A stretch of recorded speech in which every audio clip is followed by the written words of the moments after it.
Well, good afternoon, everyone. What the heck was that today? Uh, Very interesting. So let's jump into it. Let's start with where we were this morning, and then we'll see what happened here. So, we've been on the working thesis that we were in a bear market rally, and actually one that might take us, it may still, it could still do it, but something that might take us up to recover about a third to half of the losses from January before we roll back down again, and sort of operating on the theory we're going into the 10 most positive days seasonally in the market, the so-called summer rally. And we had some positives from rebalancing at the end of the calendar quarter. Just a lot of things. Now, I don't know, maybe it all happened last Friday, and now they're taking it back, but that was the operating thesis anyway, and I think that thesis is well challenged at this moment. So, but let's just get to the chart, because I think that's the best way to take a look at this. And let's get out of the PDFs here and just jump into TradingView. So you can see here last Friday's rally, we sort of had this little V reversal pattern here, took off pretty mightily.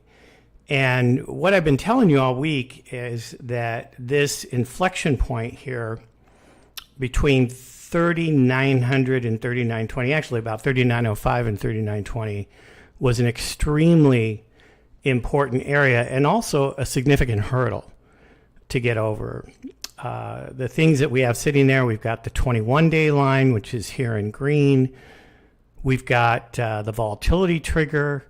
We've got a lot of options sitting there, a lot of gamma. We've got the last week's high, Friday's high, the midpoint of the monthly bar from May, even the midpoint of the June bar. So there's a heck of a lot of resistance up here, but most importantly is the high volume node. High volume nodes, if you don't know that, are always major hurdles to get over, left over from previous auctions in the market. And whenever we encounter them, we can expect that it's a battle. And what we like to see is getting over that hurdle and then moving on up into the pockets. Now, the other thing I mentioned to you is that on top, and let me just try to get it lined up here so we can see it better. But we have, now this includes all the volume since we broke out into this new high zone up here. And what I was mentioning is that on either side of this high volume node, we had some air pockets. And those air pockets are places where there's very little volume and the market can move through it very rapidly. So that, basically the whole week has been about, can we get through and over this high volume node?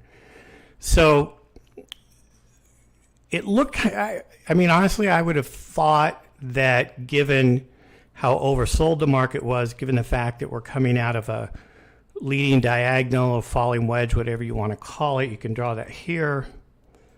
We really thought we had a pretty good shot at getting through that air pocket above us and at least getting up to the 4,000 level. It did worry me a little bit that was starting to become a consensus view, but in any event, it was certainly where I thought we'd go.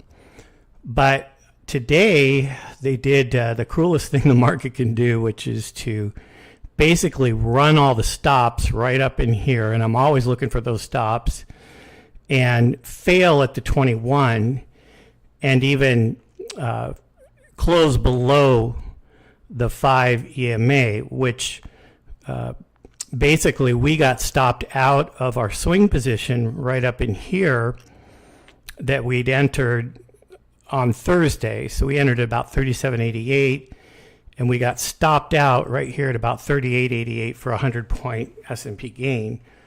So we're back to cash in the swing strategy, and certainly in the day trading strategy, I went into today actually looking for long positions, thinking the short-term trend was up, but very rapidly as we, if you were in the trading room, you saw that we reversed and went to shorting pretty much right away. So we have now failed at this area. Now we do have a strong support area. By the way, these lines that you see here are where all the options gamma is.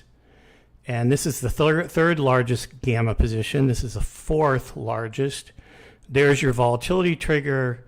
Fifth largest is down here. And the largest combination of SPY and S&P 500 open interest in gamma sits down here at around 37.75, 37.80.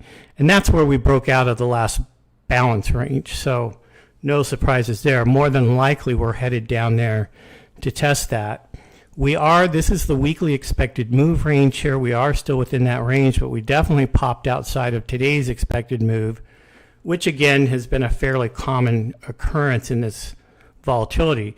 Remember that when you drop below the volatility trigger, you create a situation where you're in a negative gamma regime, and so the option market begins to have a lot of influence, because when people start selling puts, then dealers have to sell futures to keep their deltas neutral, and you'll see a lot of that down in this area, and that just it exaggerates rallies, and if you're going up, and it exaggerates declines if you're going down. So essentially, dealers are selling into declines, making them worse, which is what we saw today, and they're buying into rallies, which makes them stronger. When you get above the volatility trigger, the volume then contracts.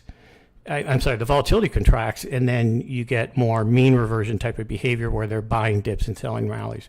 Now, options dealers don't make the whole market, but they certainly have an influence.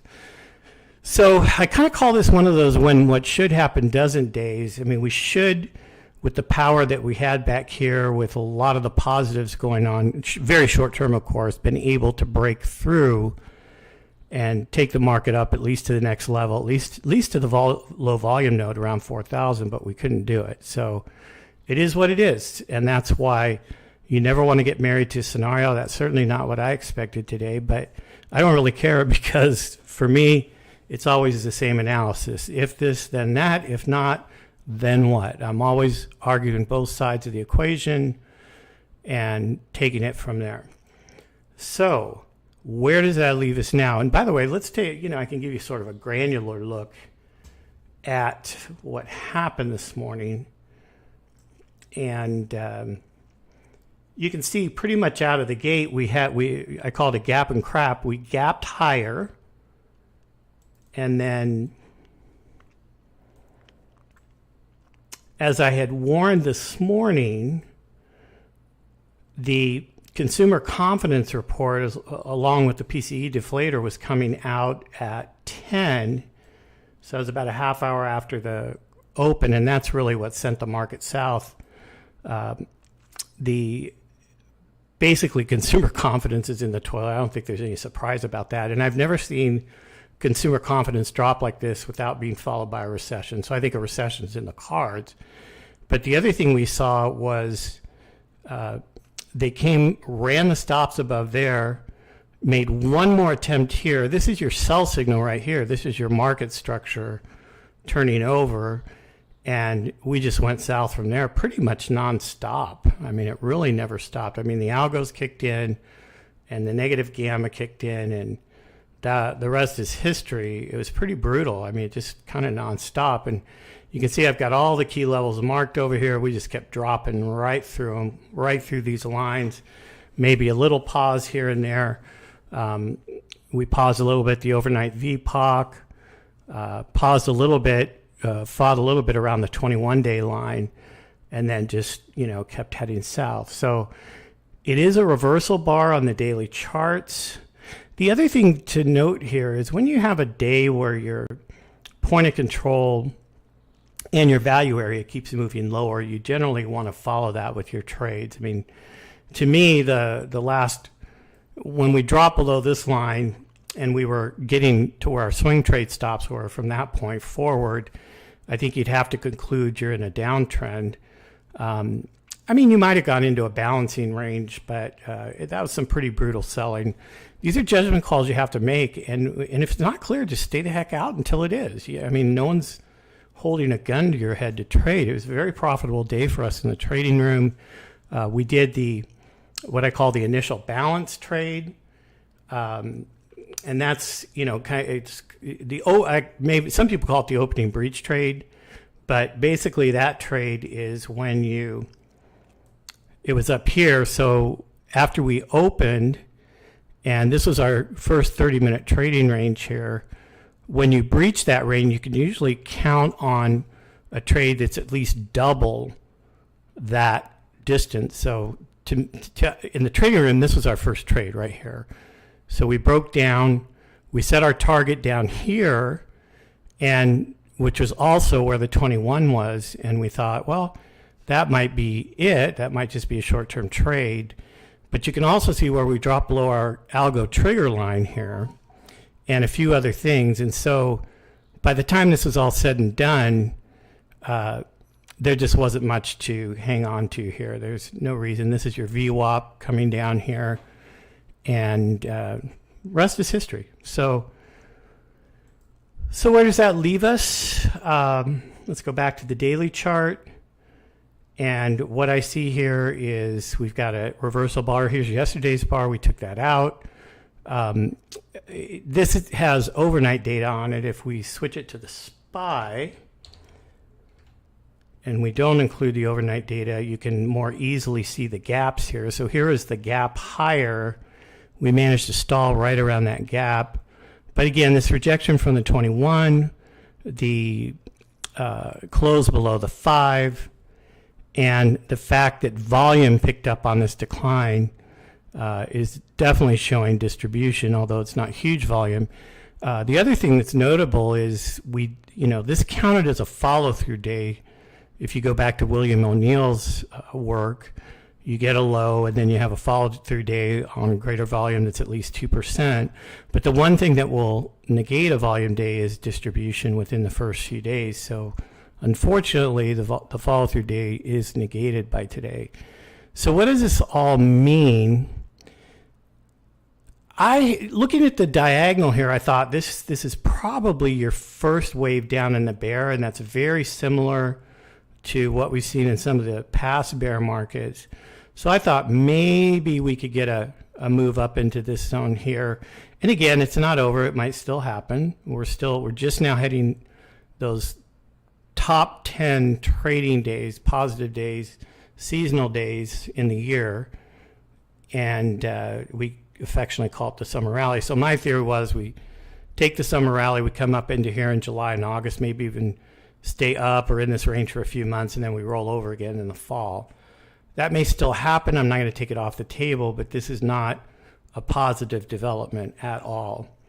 And the other thing I've been asking you to do is keep an eye on junk bonds as sort of a leading indicator of what may be coming. And I said, set an alert on the hourly chart and keep an eye on that. This is the expected move for the week on junk. And again, junk started heading back towards these lows, and I think that can be a good leading indicator for stocks. Now, I haven't had a chance to look at everything.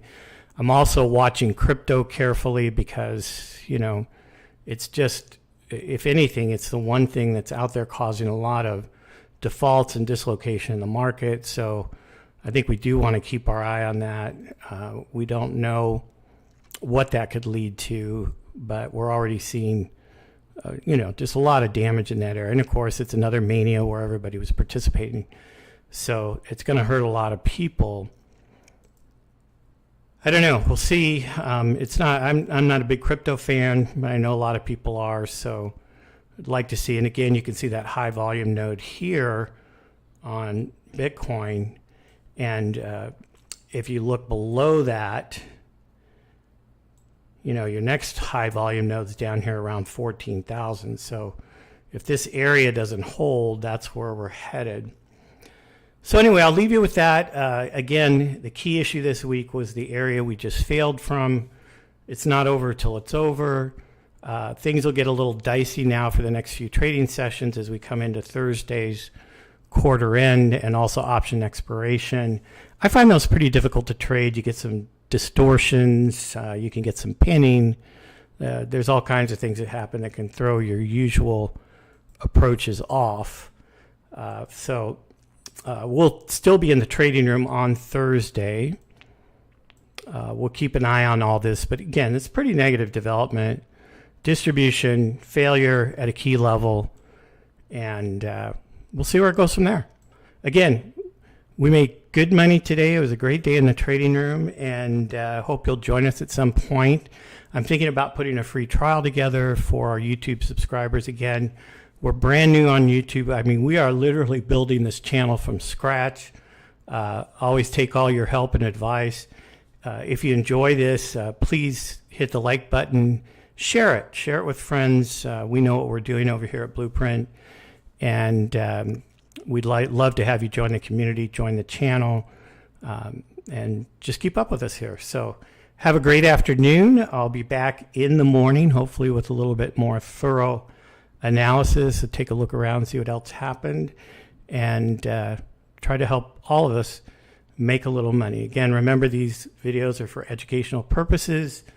We're not going to give you investment advice. We're not licensed to do so. We don't know anything about you. So use this for education. That's the best we can ask. And have a great afternoon. We'll see you tomorrow.